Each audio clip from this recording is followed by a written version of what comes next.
r/NoSleep. Posted by u/CIAHerpes.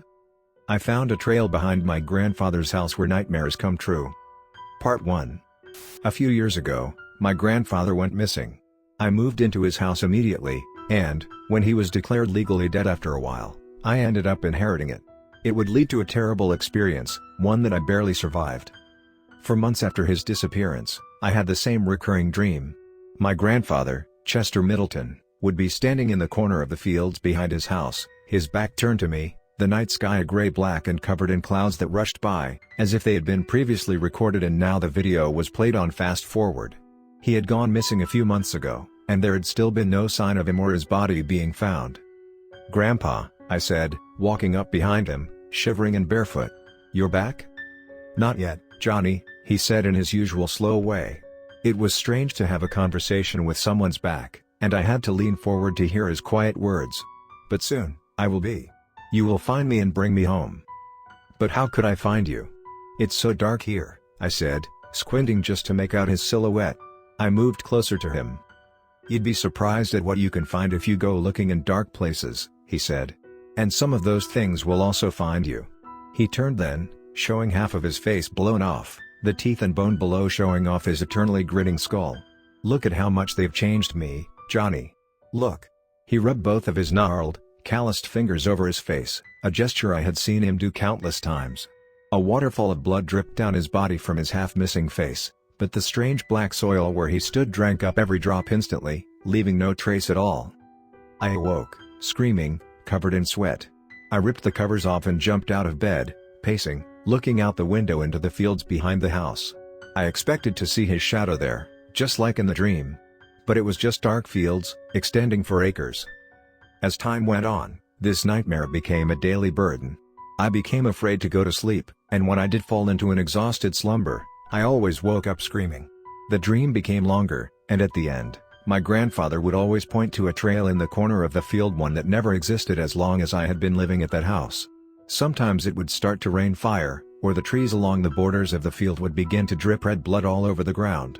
White, rotted hands often reached out of the trail, grasping at anything and everything yet finding no purchase. I tried taking sleeping pills, opiates, cannabis, heavy doses of alcohol and whatever else people said would give me a dreamless, peaceful sleep. Nothing worked. I lost weight, dark circles beginning to appear underneath my eyes, my face becoming more and more gaunt with the passing of the weeks. Even in my waking hours, I still saw my grandfather's face destroyed, bloody, the skull underneath frozen in the endless smile of the dead. It became so bad that I began to consider things I would never have thought of before. One of my friends from college had been heavily interested in the occult, eventually joining a secretive group known as the Golden Dawn, who were supposed practitioners of black magic.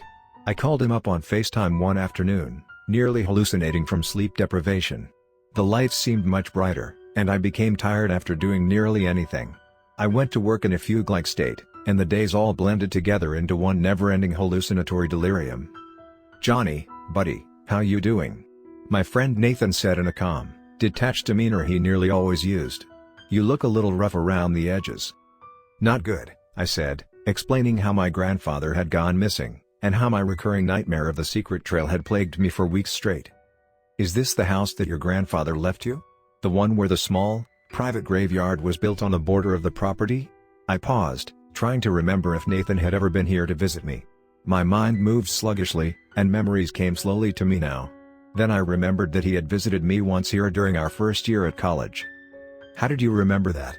I asked him, genuinely curious for the first time since beginning this conversation. He laughed.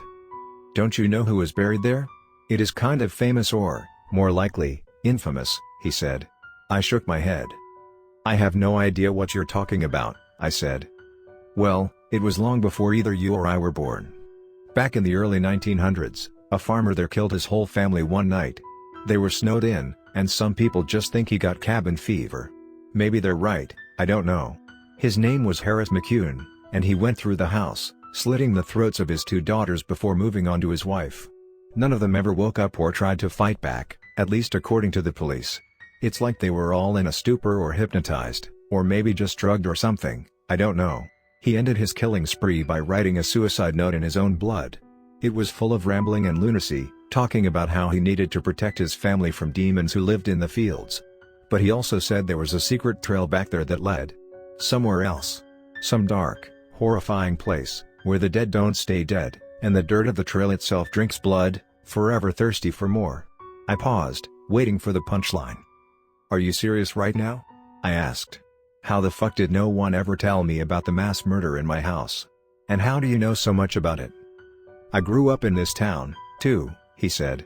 "I listen and read." "Clearly, you do not."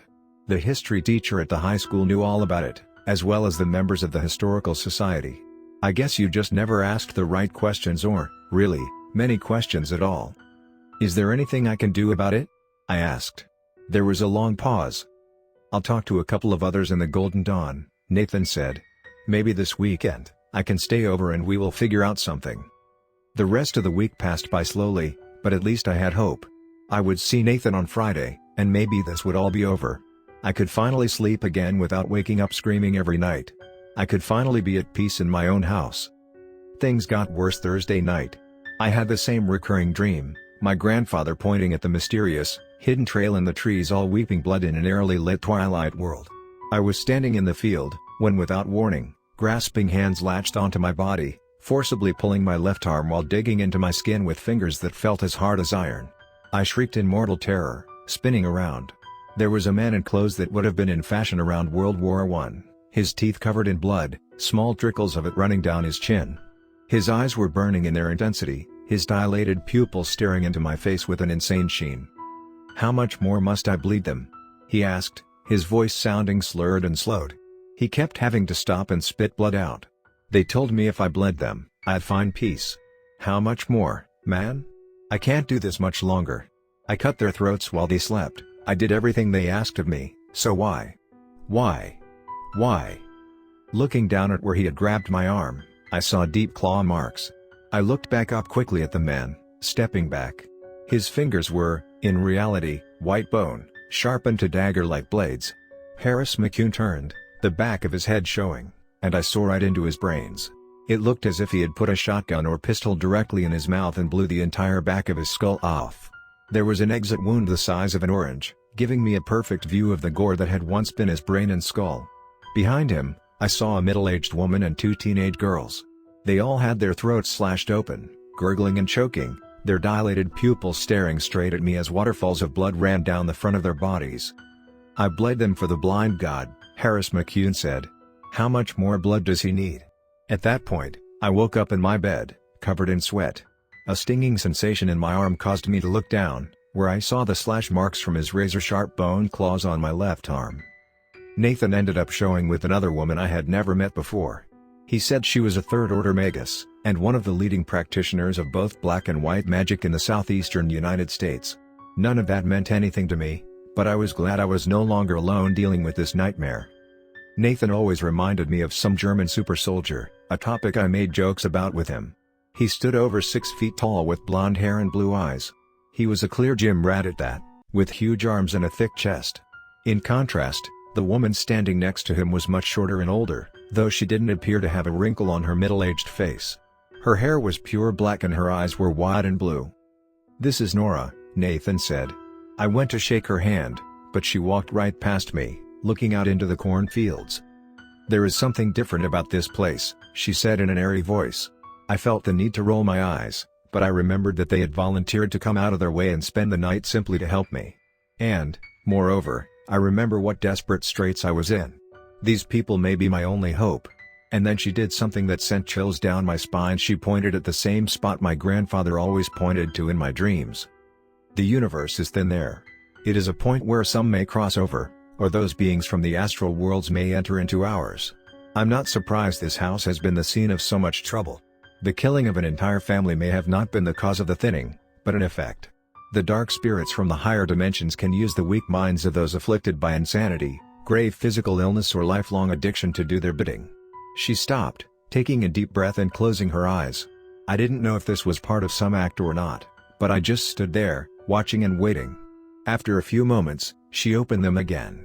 "I believe your grandfather somehow ended up in that same place. He is calling out for you, asking for help. Or at least, his spirit is. I believe his body is dead. "So what can I do?" I asked. She looked at me, her large blue eyes as cold as ice. A shiver ran down my back, and I turned away from her intense gaze. "You can go and help him, young man. What else are you going to do, leave him there for all eternity?" With that, she turned her back to me, pulling her purple shawl closer around her neck. I saw a quick glimpse of a tattoo with a wide eye built into the center of a pyramid on her wrist. Nathan and Nora went to his car, pulling out various ingredients to begin the ritual that they assured me would open up the trail to us. I saw Nora with an ancient-looking leather-bound tome whose title read, "The Book of Gates." An hour later, we were assembled at the spot where the field met the forest. A couple hundred feet to the left, the old cemetery lay in a clearing in the woods. But where we all looked now was just a cluster of pricker bushes and trees. It looked impenetrable and swampy. Nathan began taking the necessary objects out of a box while Nora still held her spellbook. 13 black candles with human remains mixed into the wax, he said to me, smiling as he spread them out in a circle. He reached back into the box and pulled out a glass vial. Some dirt from the grave of a murderer. Next, he pulled out a branch. The flowering branch of Datura. And last of all, he pulled out another glass vial, but this one was red. The blood of a murdered virgin. "How did you get this stuff?"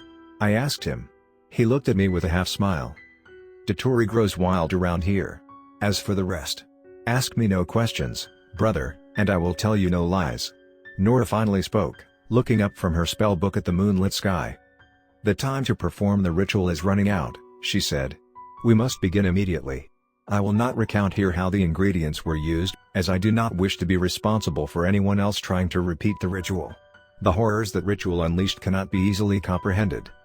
As Nora finished speaking the last Latin incantation necessary to open the hidden trail, a feeling of anxiety and terror took over my heart.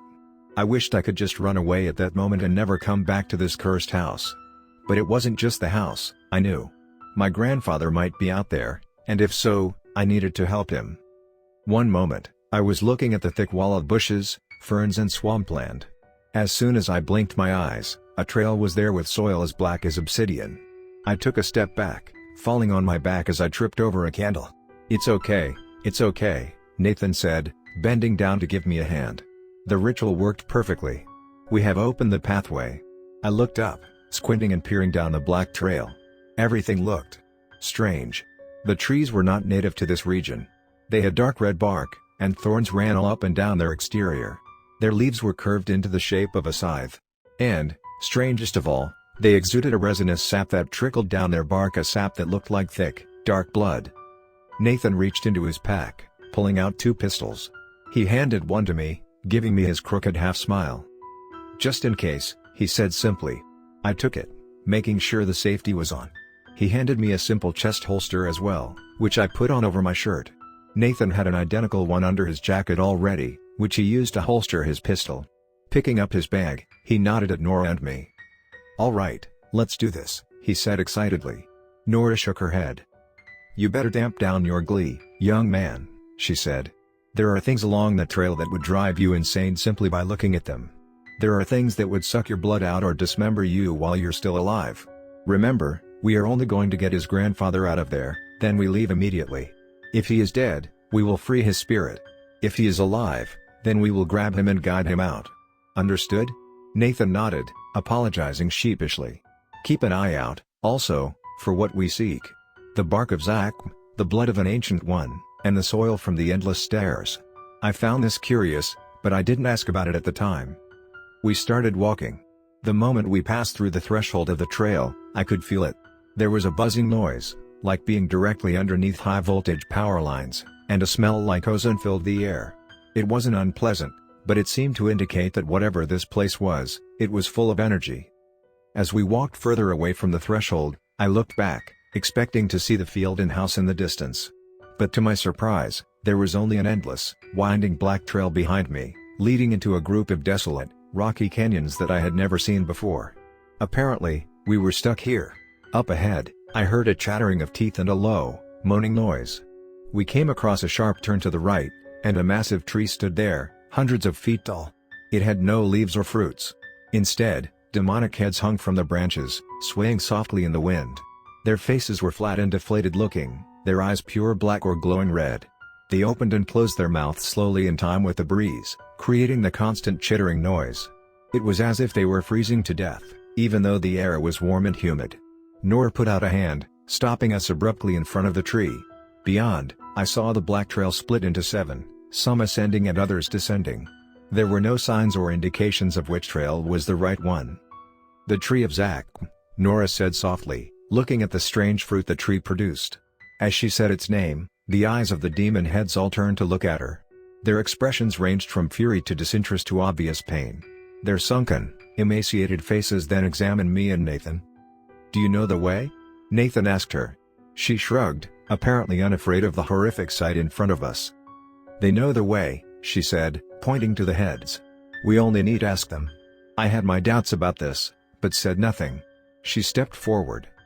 "Those who are one with the holy tree of Zach," she said, "we asked for your help. We are travelers, lost on the trail.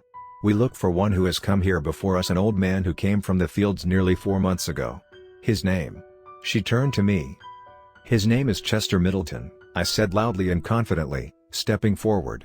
"He is my grandfather. He has gone missing from my world. Have you seen him?"